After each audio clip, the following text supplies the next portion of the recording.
What's up? Tell me if the audio is good or not.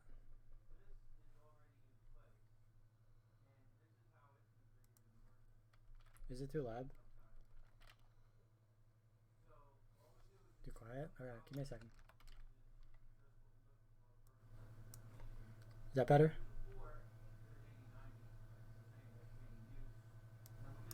Is that better? Still too quiet? Alright, give me a second.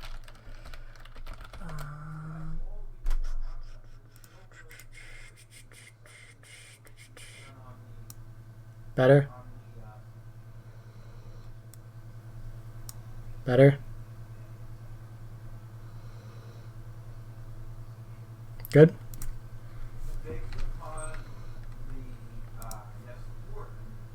Alright, sorry. If my dogs bark, then I'll try to mute the audio, but it might hurt your ears, so. Anyway, we're going to be doing an Emacs config from scratch. I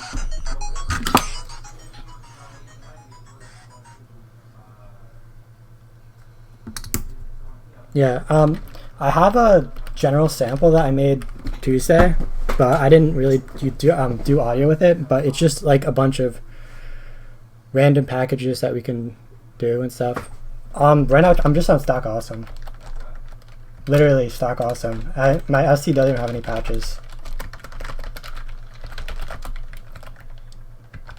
Yeah. For the record,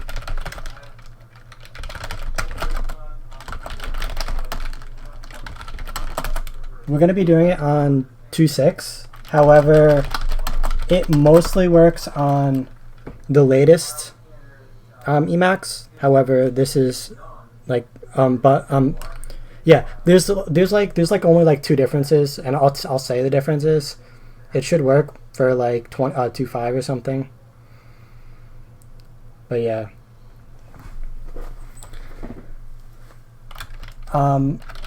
So I guess to get started, I'm just gonna say like where to download it, because everyone should be able to know where to download it, but I'm just gonna say it anyway. You can, if you're on Linux, you can obviously get it from your package manager. But if you're not, they do have Windows and Mac OS. Mac OS, you probably want to get it through Homebrew. There's like multiple different ones. I would suggest go with the standard one. If you want, you can go with Emacs-Plus, that's what SpaceMac is suggested to use, but it's whatever.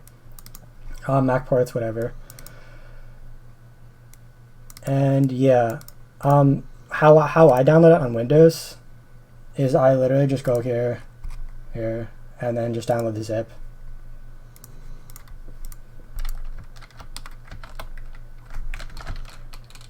Also, I will be showing how to install evil mode.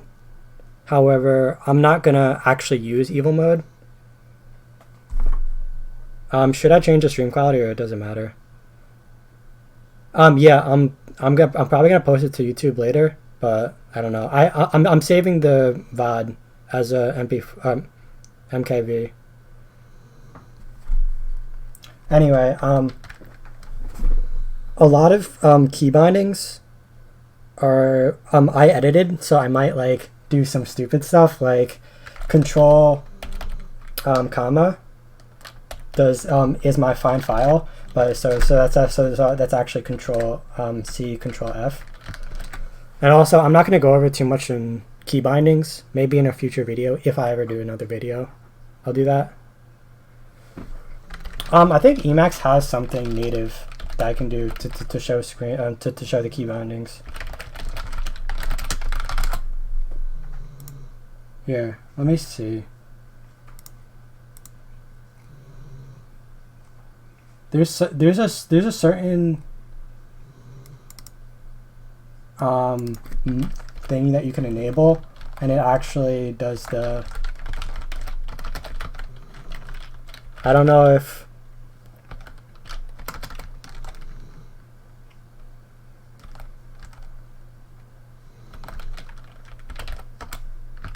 that's not it. Wait, give me a second. There's actually something built into Emacs.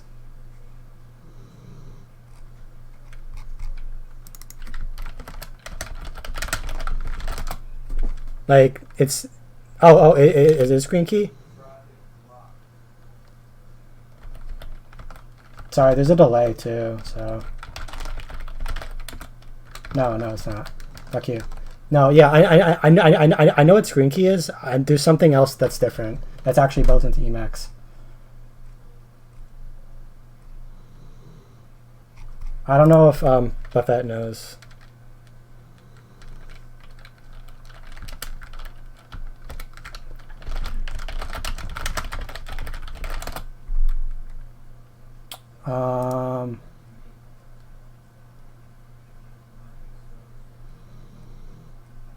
Whatever. I'll download screen key then.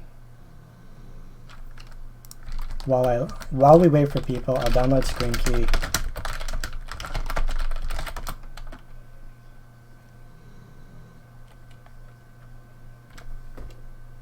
It's in the repos, right? No, it's not. Fuck.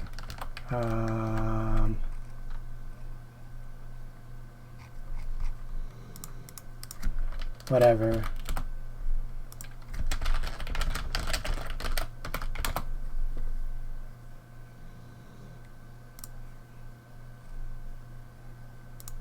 Wait, dump list, this sounds right.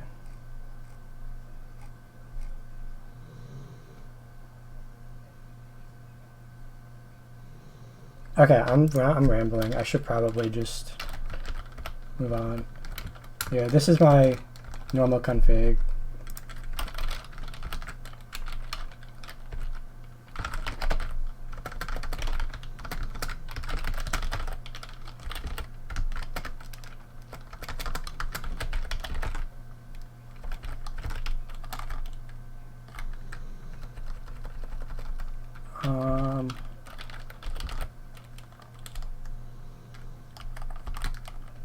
Yeah, I don't know what it's called. I should have realized. Okay, never mind. Yeah, sorry, it's auto-automated. I'll probably just... whatever.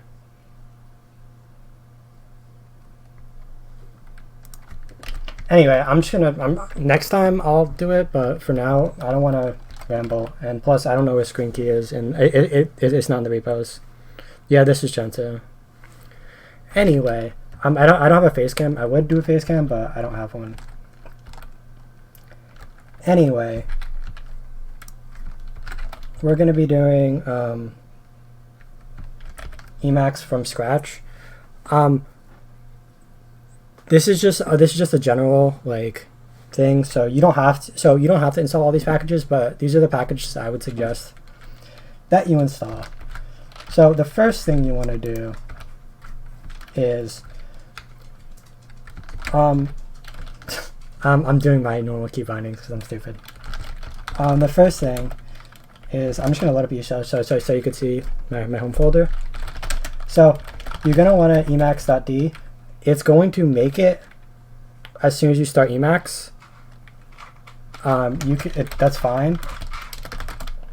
But inside that emacs.d, if you want a folder or a file called init.el, and that's going to be loaded as soon as Emacs is loaded.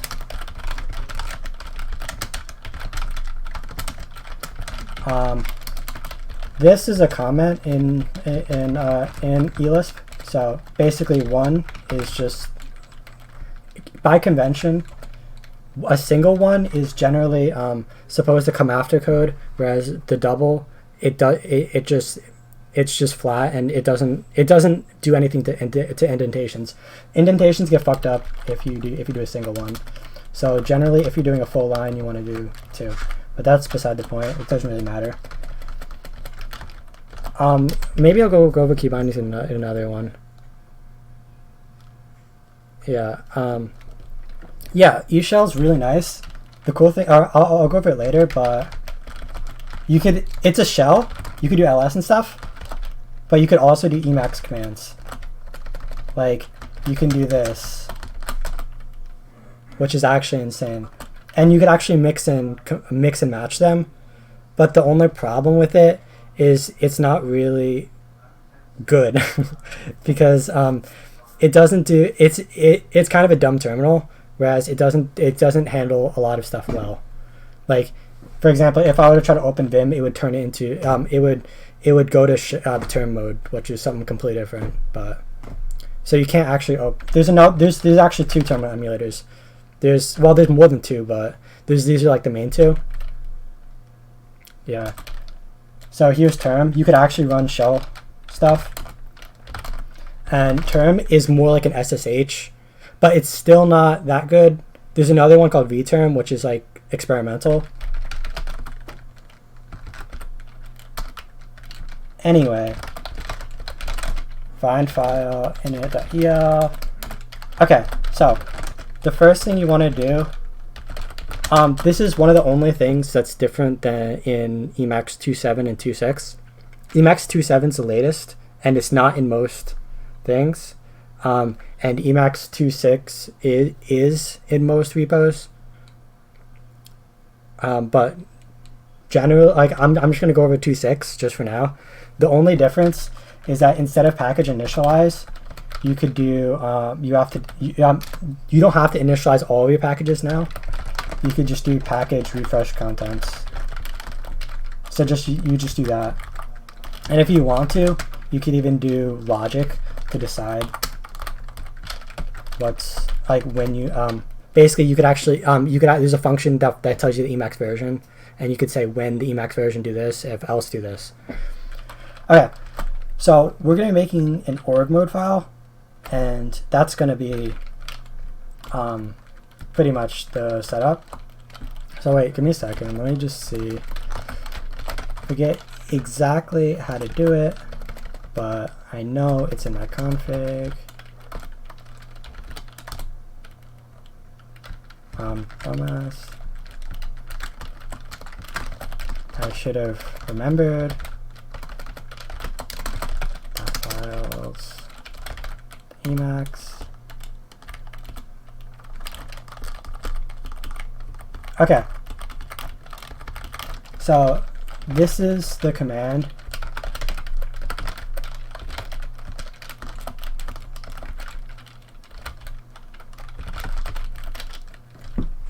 This command pretty much loads a file from org mode, and it orgs.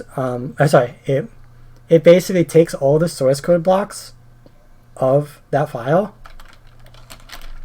and it combines them into another file called, for example, this one's called config.org. Basically, it'll turn it into config.el, and config.el will have all of my elisp source code from the org file. So now I'm going to save this, and this is the last time we'll see init.el. Pretty much, this is just the only thing this is here for is to bootstrap everything else from the org file. So now we're going to go to config.org, and obviously it's an org mode file. So if you see at the bottom right here, it says org, because that means we're in org mode. And we're going to start off by giving it a title, just because it's fun.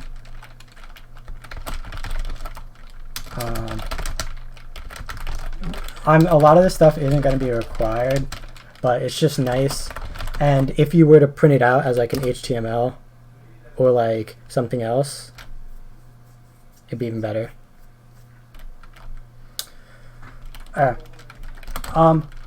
This is also optional. Pretty much, or I should just copy and paste this. But anyway, pretty much, this link right here is going to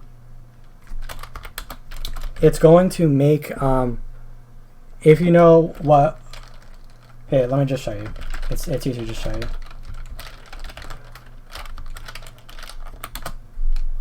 It's going to make everything look like this. Your whole config. basically whenever you export it to HTML, you literally have to do nothing. So it's just so much easier. Anyway, so now basically this setup file command just tells it to go online to HTTP blah blah blah, and just copy and paste whatever in there into my work file.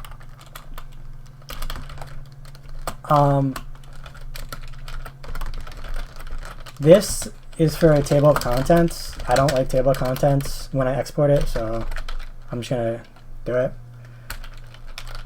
And this is so when we execute code,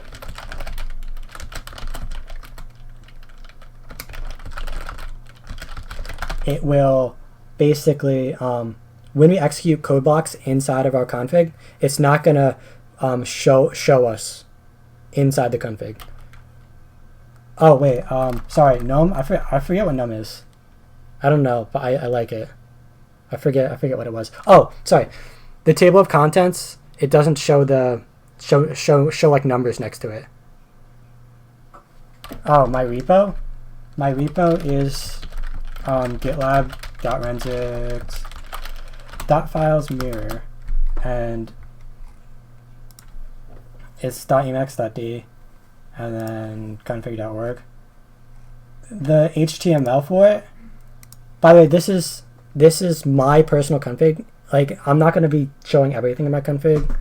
I'm just doing a general overview of like stuff that I like, that I think everyone should have in their configuration.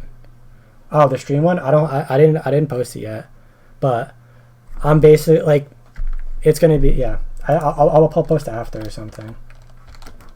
Maybe I'll just do a get thing. Okay. So we're gonna just do it in 3 different sections, because this is how I kind of like to do it. For everyone else, it's different, but for me, this is what I really like. Okay, so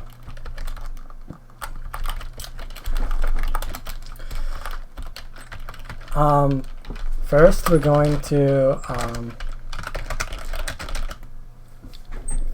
I only did Perl 6 just because why not? Okay, first we're going to install use package. So we have to bootstrap it. So in order to install use package, we need to set up the repos. And then we need to actually bootstrap it.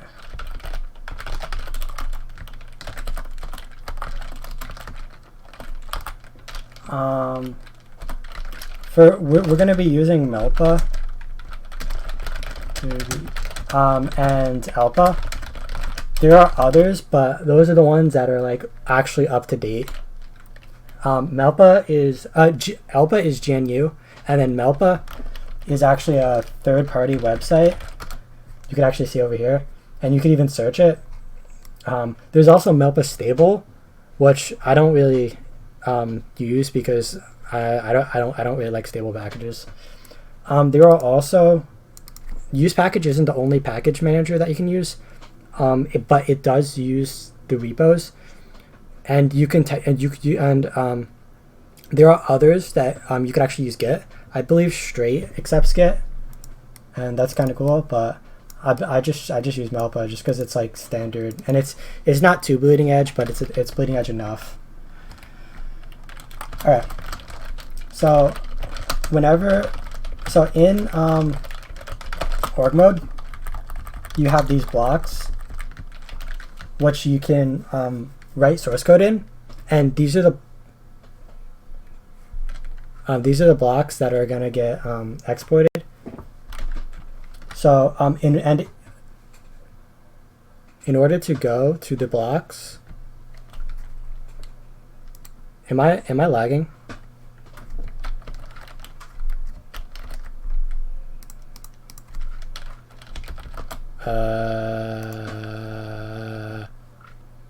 I don't know why it's lagging, but okay. Okay, whatever, it doesn't matter. So in order, basically these blocks will allow me to do source code for, hopefully it doesn't lag. It'll allow me to do source code so I can set up stuff. You can press here. You can press Control C and then the comma. The single quote. Sorry, I don't know why I said comma. And it'll go to a separate buffer which has syntax highlighting and stuff. That's gonna be useful for the future, but for right now, it's not very useful. Anyway, we're just gonna do some. We're basically just gonna do some repo stuff. Sorry, I would have streamed earlier, but I have school. Okay, I'll put it on the repo. Anyway, we're just gonna do some repo stuff. So package archives. So the first variable. By the way, you can actually control HV, and then if you see at the bottom, you could describe variable, so it'll tell you what the variable does.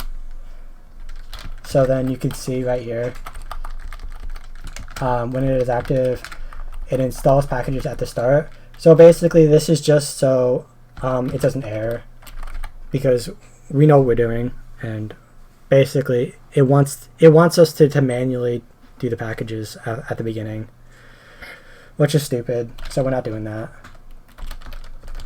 So this takes a list of stuff.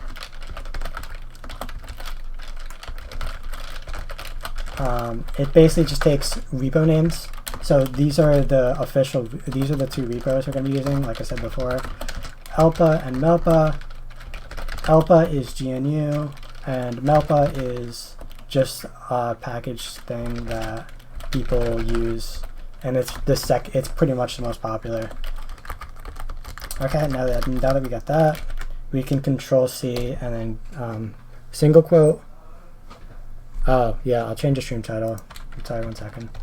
So after this, we're going to be doing. After this, we're going to be setting up we're going to be bootstrapping use package. And in order to bootstrap use package, 1 second.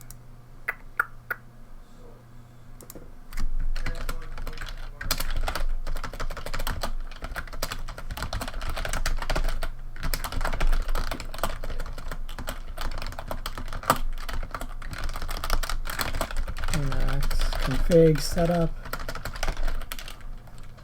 update information, done. Okay. So basically, if you see, this is actually syntax highlighted. Inside of a source code block, what I'm going to be doing a lot is, in order to do the changes that we're doing, I'm just going to Control C twice. And if you see at the bottom, it's going to ask if you want to evaluate the code block to a system. Yes, obviously you want to. Oh, I forgot.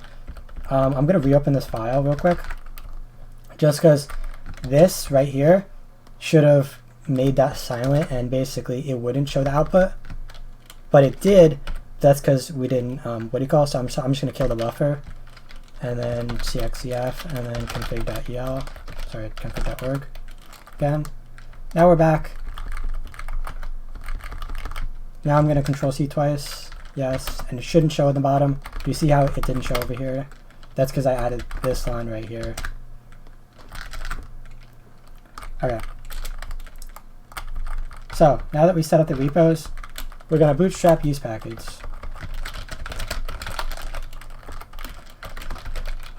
Okay. Oh, also, I should have said this before. I'm going to try to name all these, just because you can do some cool stuff if you name them. I'll make a lot of typos, by the way, because I'm retarded. Okay, so now we're going to bootstrap use package. So unless it's just the opposite of an if, it's just not if. So unless, and then this is my condition,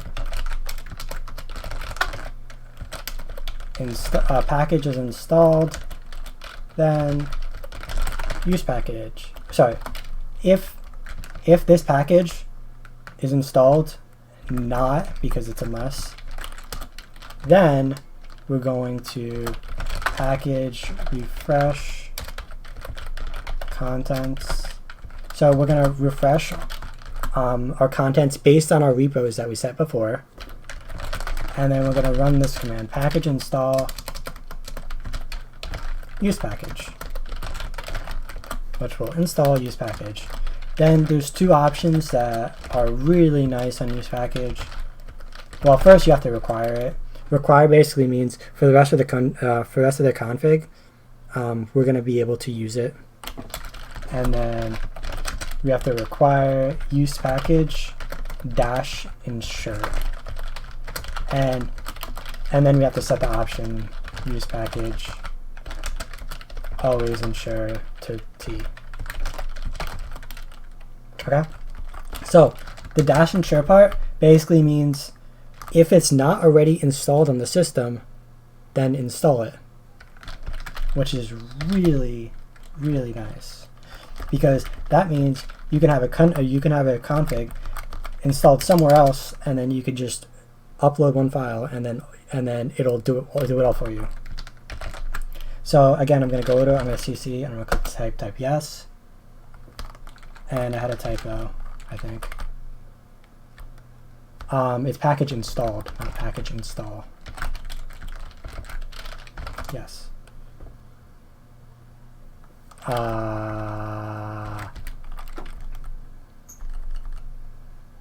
Let me see.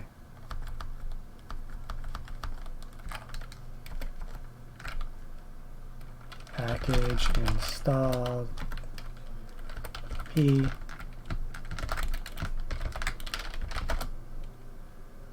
Let me see if I could just package.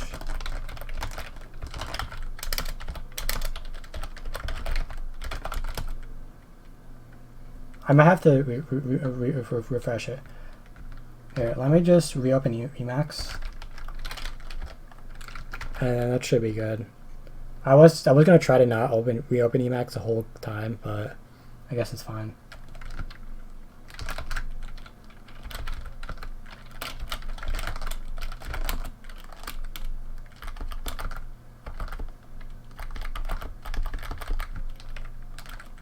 By the way, I didn't get any errors, so it should have been fine. Just in case, I'm gonna just do this, and do you see how it says at the bottom it says T? I probably needed to package initialize, but whatever, doesn't matter. So after that, there's some glaringly obvious things that is so stupid with Emacs that we're gonna add to get rid of certain things. So first up, we're gonna do the display. And the display stuff, you could do a lot with this standard. First, we're gonna disable the bars at the. There's actually 3 different bars that are weird that I don't really like. So first, you have the panel at the top. Then you have first you have this panel at the top right here. Then you have this thing, which is really weird. And then sometimes, if the file is long enough, there's it's right there. Sorry, never mind. No, sometimes if the file is long enough, there'll be a scroll bar, which we don't want that. So we're going to disable all of those. You could just pass -1. You could probably just pass nil instead. I don't know exactly. It might be. Is this right? Yeah, that's right. Sometimes the syntax highlighting doesn't update, so I double CC, yes, and you see how the bars are gone now. It makes it so much better. And the second thing is I'm just gonna install a theme.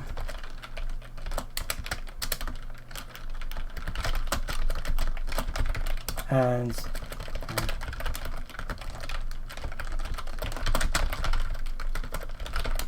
the theme I'm going to install for now. Oh, by the way, we could start using use package. So how you use use package is you just do use package, and then the name of the package, and Doom themes, and then basically if you just do this, you're done. It'll actually install it because you did ensure t is before. Anyway, so that will install. However, there are also options that you can give it. So you can give it the config option, and the config pretty much says after this package is loaded into memory, then run this. So after the package is loading in memory, we're going to do theme Doom Dracula T, and that will load the Doom Dracula theme. So now save, Control C twice, yes, and now do you see at the bottom it's connecting to Melpa, and now it's installing the Doom themes. I found the Doom themes are all like really good. So Dracula is pretty good. It's just it's the Dracula theme from Code Theme. It's like this thing where it's kind of like this. It's alright. See? So now that it's installed and we loaded it because we gave it the configure, now we're going to do some other stuff.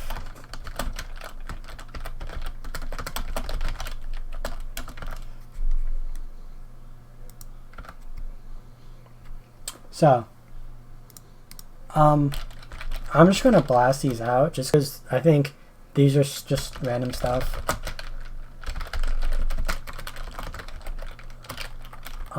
So symlinks ask to follow when prompted. So basically, like if I were to Control F a file, if I were to Control C, Control F, and I go to a file name and I press enter and it's a symlink, it'll ask, hey, do you want to follow the symlink? I think that's kind of stupid, especially because I symlink my configuration. So every time I open up my configuration, it'll ask me, hey, are you sure you want to do this? And then I'll say yes, but I don't want to be prompted at all. So now we're going to go over here. So secu, vc, follow, symlinks, t. So now it's always going to follow symlinks. Working with kind of stupid sometimes. The syntax highlighting doesn't work. So if you saw at the bottom it said true when I did that, I probably should have waited, but whatever. So now if I were to follow a symlink file, or if I were to find a symlink file, it would have worked. Instead of asking for a yes or a no, you can make it prompt you for Y or N without the enter, which for this will be really nice because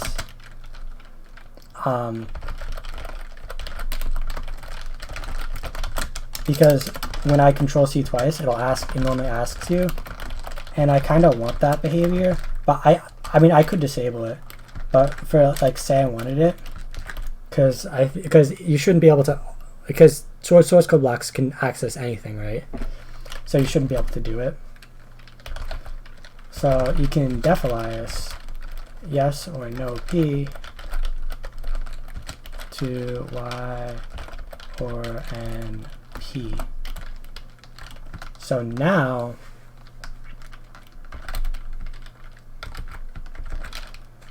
yes. So now if I Control C twice, do you see how it says Y or N? I'm going to press Y once and it works, versus before I had to press enter for it to work. Okay. The backup directory, the way Emacs makes backups is in the same folder as the backed up file. So we can change that and add a directory in what just saves it in. So I have a bunch of source code. I'm just going to copy and paste. Anyway, just know that's basically, we're just setting a couple options. But yeah, I have it set to .saves. And pretty much you can define how often it makes backups and stuff like that. I should probably Control-C that. There we go. So now there's a setting which makes CK kill the entire line and new line. CK does basically, it'll actually kill to the end of the line. However, say like if you wanted to delete an entire line, the command for that is Control-Shift-Backspace, which is actually so stupid. So what I did was I made it, basically there's an option that you can enable called kill whole line.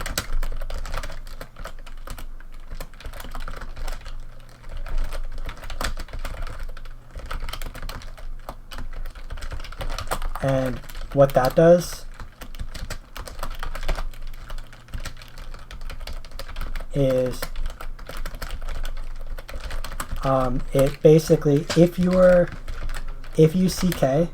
oh wow, I typed yes and I pressed enter, that's funny. Anyway, yes. So now if I'm like in between the line, if I CK, it's normal behavior. However, if I go to the beginning of the line, I CK, it deletes the entire line plus a new line. Before, it'll only delete the entire line except the new line. So you'd have to CK twice. So now, if I wanted to delete a whole line, I just use CA CK instead of CA CK CK or Control-Shift-Backspace. Okay. So now we'll get to the fun part, which is the packages. So there's a whole bunch. I'm just gonna lay them out so you guys can see. If you want me to skip Evo mode, you can. If you want me to do Evo mode, you can. However, I'm not gonna be enabling it. I'm just gonna keep it in Emacs mode.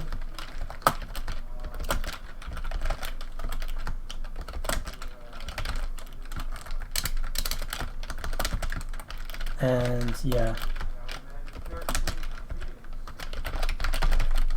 These are all like really good packages, and I think everybody should have them, or at least know what they are.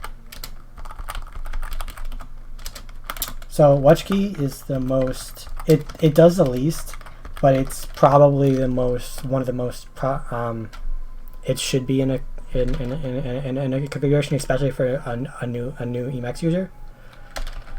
So WatchKey shows you the key bindings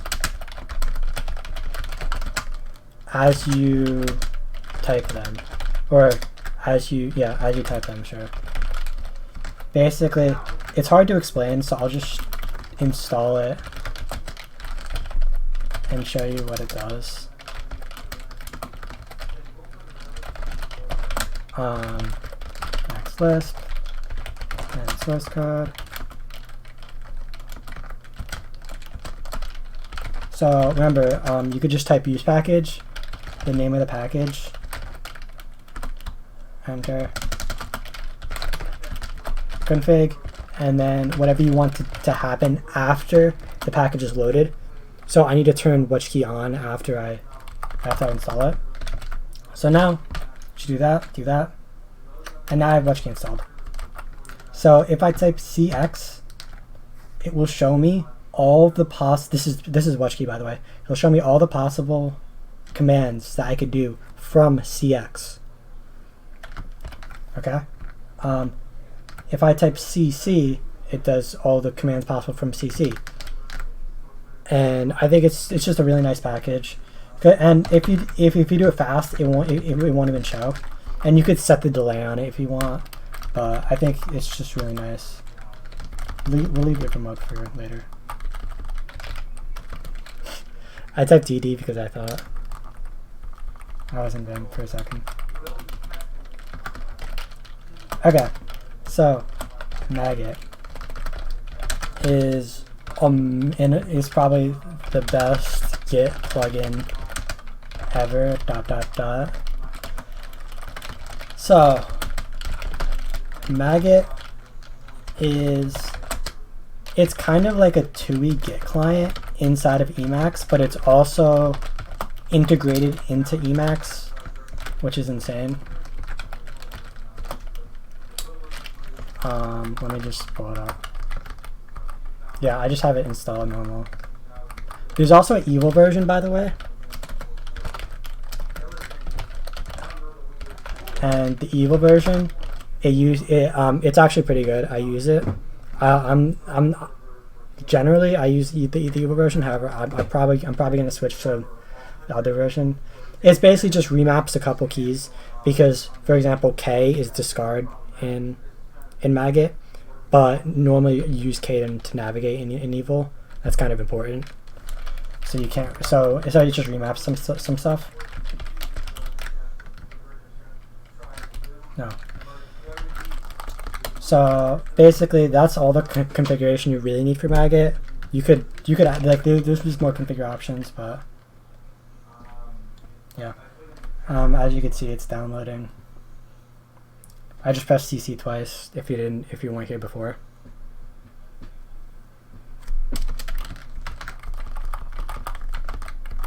So now, forgot. In order to use Maggot, you have to do key bindings. You could do mx Maggot. Basically, it doesn't actually do any key bindings by default. So you could launch the command manually through metax Maggot status. And for now, I'll just do .files. So this is my .files configuration. I'll probably save it for a later video.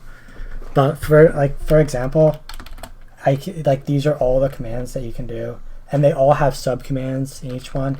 For example, I can push to get to you, push to origin, push to whatever. I can see a log of like certain things, and then it'll bring me to it, and then it'll show me the changes. It's really cool. I might do a video on it if people would watch it. IDK. But yeah. So after Maggot, we're going to do Helm. Now there are three completion framework that are, well, I think Icicles is also one, but no, I don't know anyone that uses it. I don't know enough about it. But there are three completion things that I know of. And I'm not talking about source code completion. I'm talking about stuff like CX, CF completion.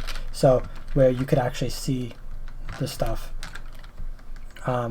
Basically, you can actually see the files. So we're going to go over Helm.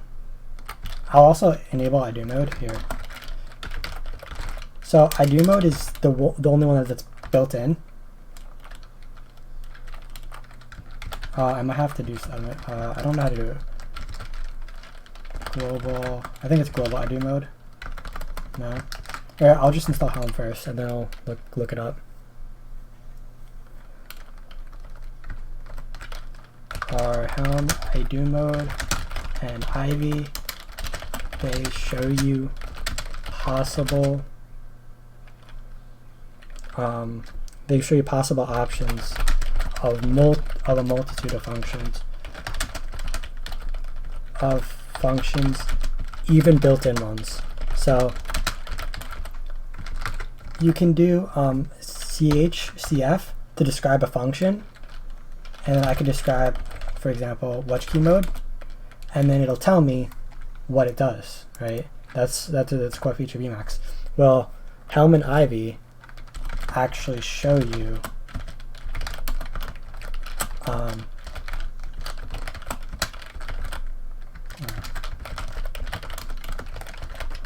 Helm and Ivy actually show you possible completions within that.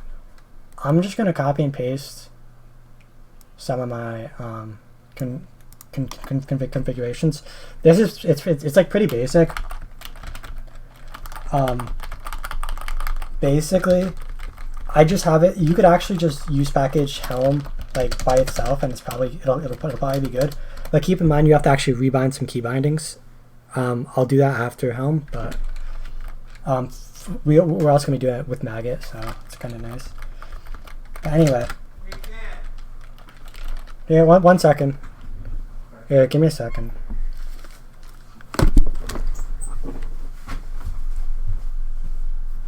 Yeah.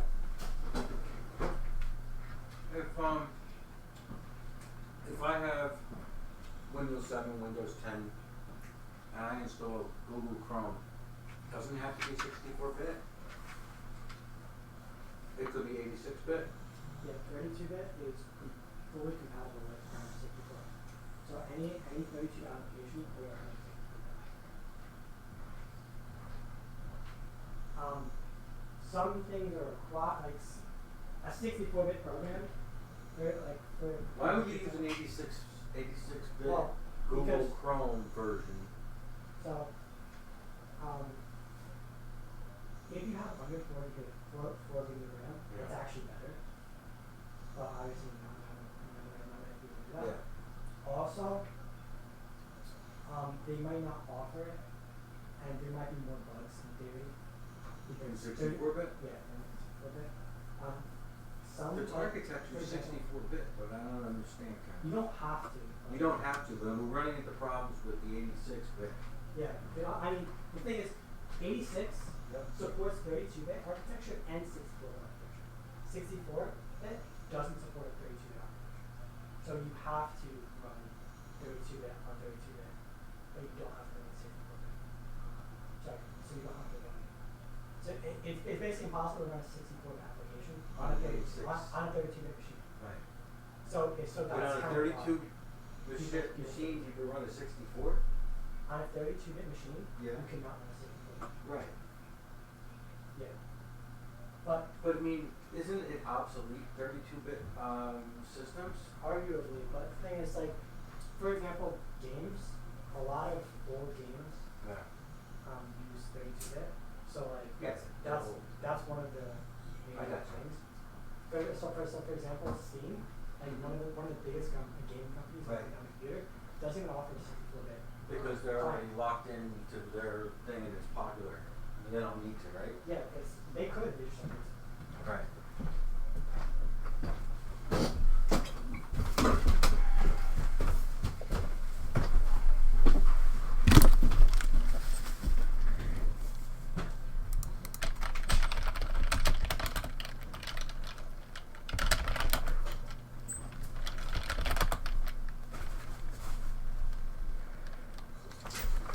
Okay, anyway. Going back to it, I'm just going to install Helm.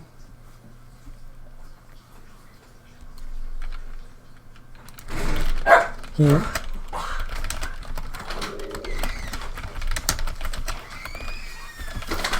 Hey Daniel. Can you go get the groceries, Daniel? Okay, 1 second. Huh? Yeah, give me a second. I have to do stuff. How'd you make out?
Alright, I'm back.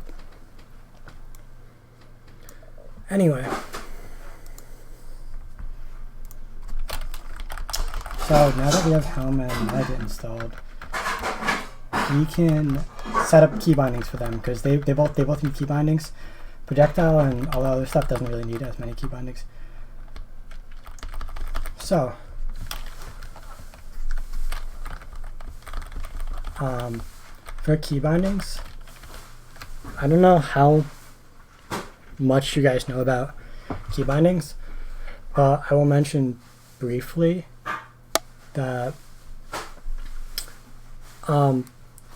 if you're doing a vanilla Emacs, you can use a command called define key, and then you just do the map for example global maps everywhere, and then you can just do keyboard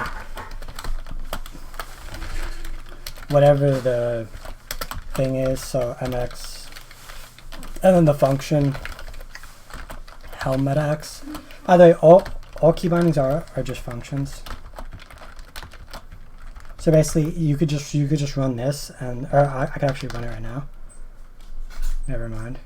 Unbound with parenthesis. Oh, I'm stupid. Okay.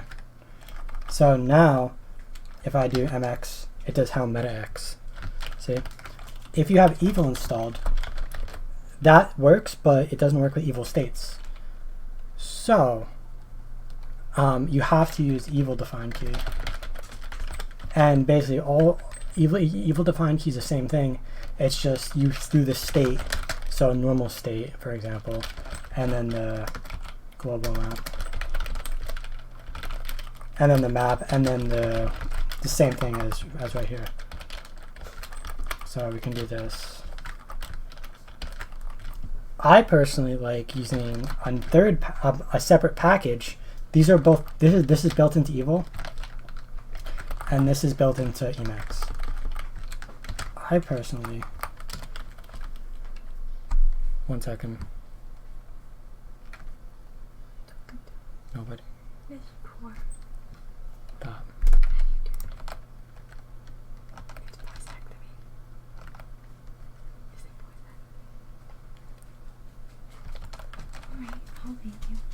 I personally like doing general define key.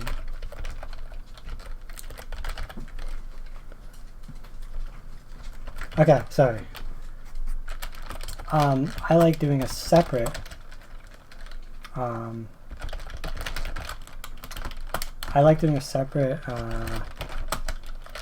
key binding manager called general define key. And that allows me to use here. That allows me to define key bindings easier, and I could do evil. I could do it through evil. I could do it through normal Emacs. I can do it however I want, and it's easier. So like general define key looks like this, more or less.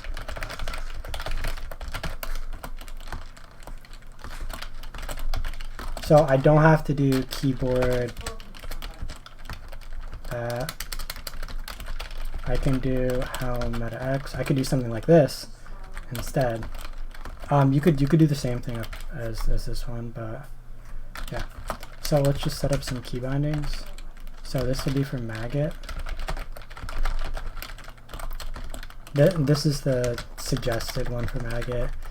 Helm comes. It doesn't change the actual metax, and you have to actually rebind metax. But for some key bindings, it changes the default ones. Like it doesn't. Yeah. Init.el loads config.org. Here, I'll show you. I showed it on stream before. Let me just put these in. So helm find files.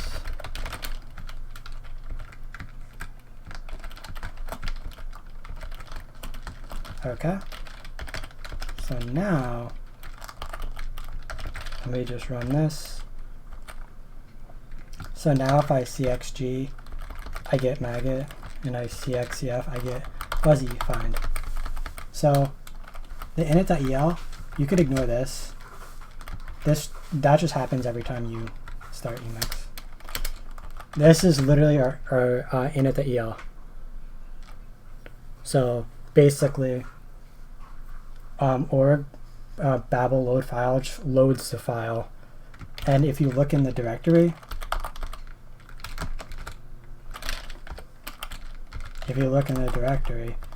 you see a config.el and a config.org. Basically, config.org is turned into config.el, and then it runs a command load file on it. Oh, by the way, a cool thing you can do with Helm, find files. You can go to a file, and you do Alt-Shift-D, and you can delete it instead of doing that. And there's also like a million other things you could do. For example, these are all the actions that you can do. By default, they're actually binded to F1, F3, blah, blah, blah. But there's some of them are actually binded to real keybinds. Like meta E is for E shell, stuff like that. Okay, so for projectile also needs a keybind. So basically, projectile is made to manage projects.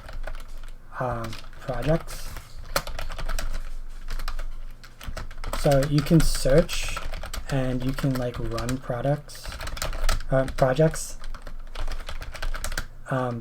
easily with like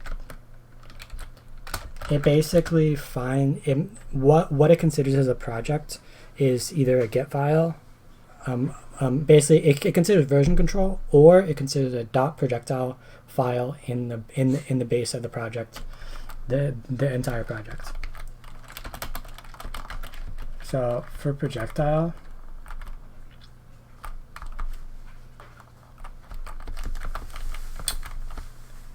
the configuration is pretty easy.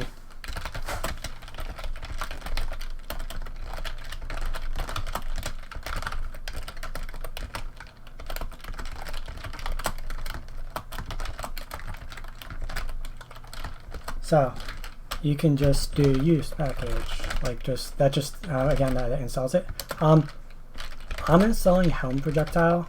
There's an official projectile that's this one installs the official one and the Helm and the extension on top of it. But use package is smart enough to realize that it needs the official one and this one. So I just install this one because it's just easier. For the official one, all you need is that one in the config, and then for Helm, all you need is this. And then save and Control C twice. Press yes. Now it's loading.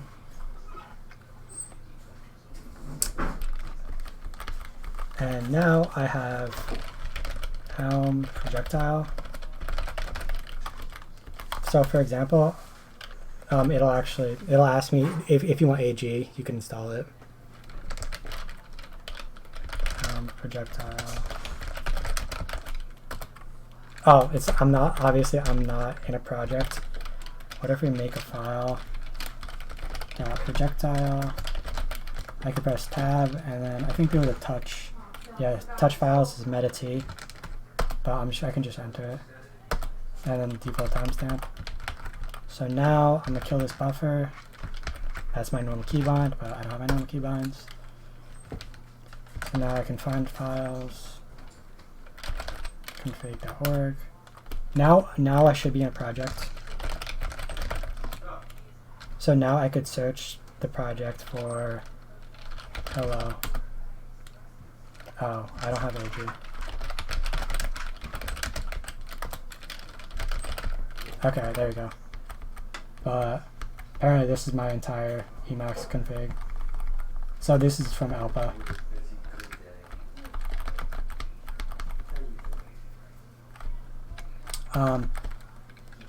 you can also add a projectile command map. So I put it to MP just because nothing else is binded there. I think it's called projectile command map. Let me double check. Yeah, it's projectile command map. So now if I rerun this, I should be able to press meta P, and look, you can see all the projectile commands. One I use a lot is meta PC, which you could actually define a compile command, and then meta PU, which should define the run command. You have to. It's a little work, but it works really well. And then company is a auto completion for actual words, right? So autocomplete for words in programming languages. So basically, company, there's another one called autocomplete. However, autocomplete isn't as it's actually a dead project, and you shouldn't use it. Basically, it works a little bit better out of the box, in my opinion. However,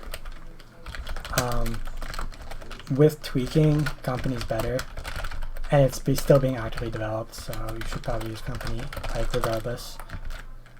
I don't know when they stopped making company, but they made it stop making it a while ago. So I'm just gonna copy and paste from something I put together before. Basically, this will this basically enables company for every single mode, if that makes sense. So basically, after init global company mode, so after Emacs starts, it'll turn on company mode for everyone. And these are just some preferences I like. You can change this to 0. If you change this to 0, as soon as you start typing, or like instantly, it'll start suggesting stuff. I like to have it at 2, just so it's only completion for me. I don't know. And then idle delay, so basically it'll wait. And then tooltip stuff is kind of nice. Require match means it'll actually lock the process. So if you make a typo, it doesn't let you complete without finishing it, which is kind of stupid.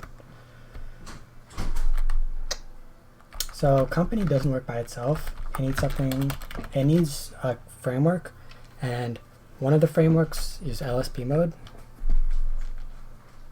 And lsp-mode has a bunch of different stuff.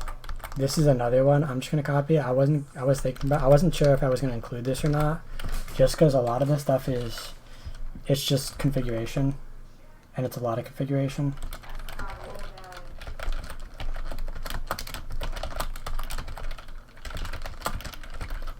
You don't have to name source code blocks, but the cool thing about naming source code blocks is you could do this. If I could type. So then you can actually click on the link and it actually goes to it.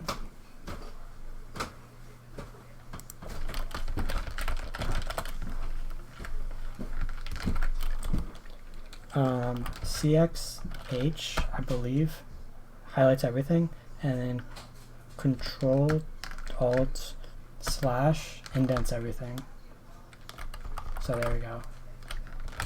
I did not know that before. I personally just bind it to see control equals. As you can see, control equals is undefined by default. Oh, I should probably turn this into eLisp. No wonder it wasn't getting completion.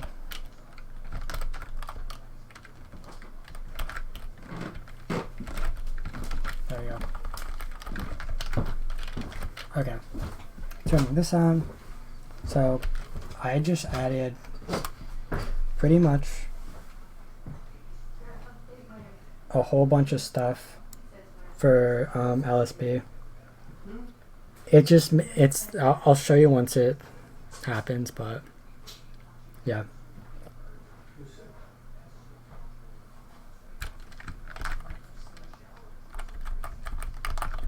I think I did this, right? Okay, yeah, I did. Okay, yeah, let's go into Emacs. Or actually, we're not doing Emacs.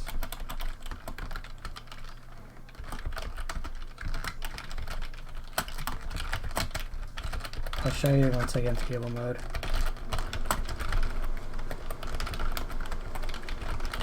Well, once I... Okay. Now I'm here. Now, I can use package, right?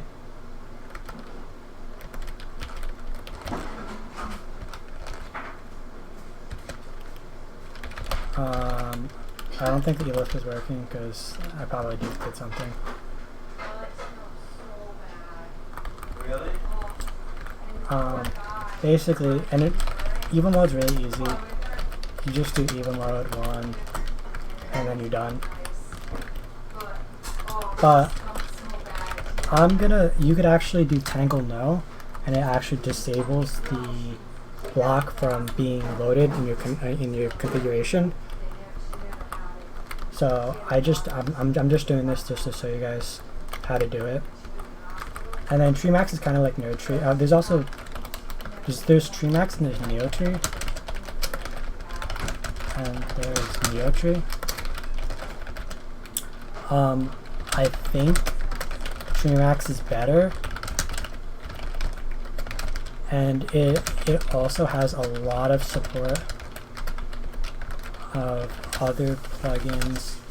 It has a lot of support for other plugins like Maggot,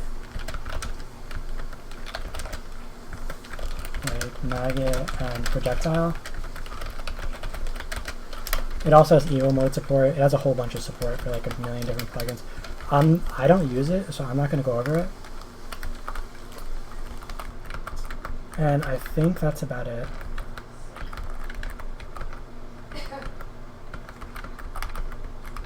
Yeah, and that's all I wanted to really do for like a complete configuration. This should get like anyone started. I could show the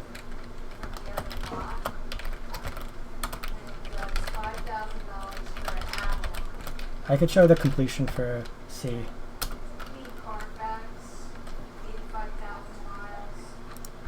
Oh, I probably had enabled snippets in there or something. So yeah, basically, yeah, I did have enabled snippets in there. Anyway, now I can start typing C, and it'll include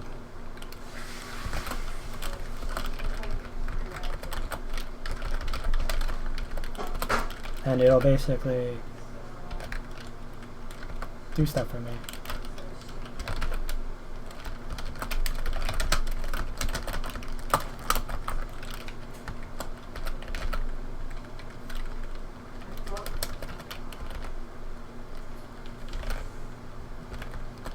Oh, well, we have printed functions, so that's probably why it didn't. And lsp-mode should work with like a bunch of different it should work with a bunch of different languages.